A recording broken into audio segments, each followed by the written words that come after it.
I understand the nature of the question about the legitimacy or illegitimacy of so-called corrective baptism to be a question about whether it's legitimate for people who have been received by chrismation later, after perhaps many years of faithful Orthodox living, to be at that time baptized in order to correct the misuse of economy.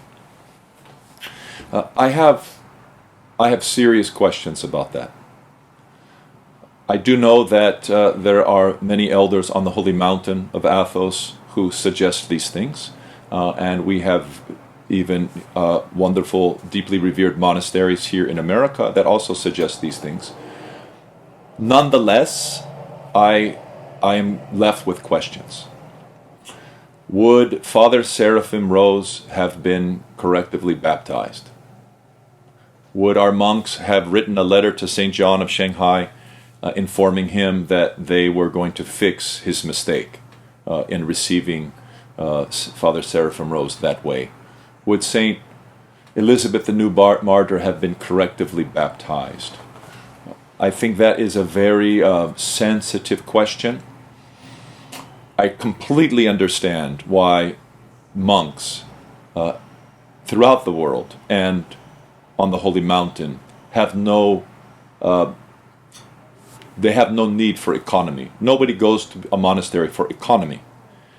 But pastoral decisions that our bishops and their pastors make, their priests that they've appointed as pastors make, forgive me, I don't see how those decisions are really the purview of monks. Economy is something that is a judgment for the salvation of souls of people who are in the world, who are coming into our parish churches. Of course, it must be done properly, and that is a question that can be discussed, and certainly our monastics have a lot to say about that. We should listen to them.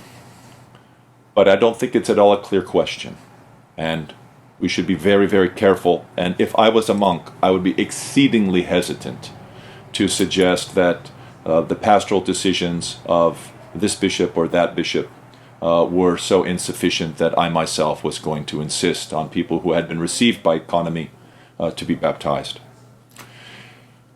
That is not to suggest that people who have been incorrectly received by economy shouldn't be baptized. There are standards for economy.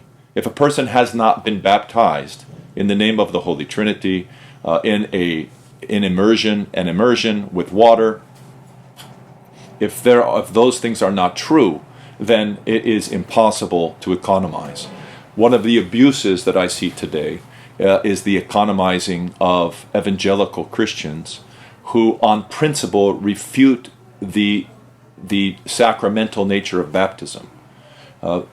Remember that economy is designed to help people who believe in their baptisms get over a stumbling block in their way into Holy Orthodoxy.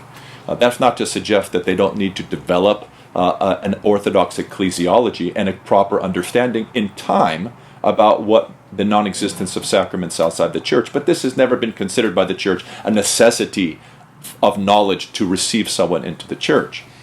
But to economize Baptists and evangelicals who literally deny any grace in the baptism that they received as Baptists makes absolutely no sense as a subject for economy, since they are not coming to us telling us that their baptism was their regeneration, and therefore they don't need to be dealt with in any way with sensitive pastoral gloves, since they don't actually believe in the sacrament of baptism as an efficacious reality in itself.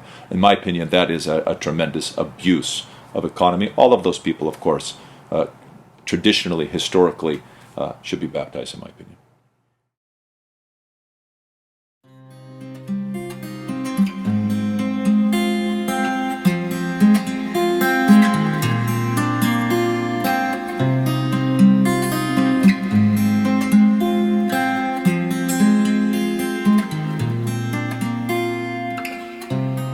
Redhead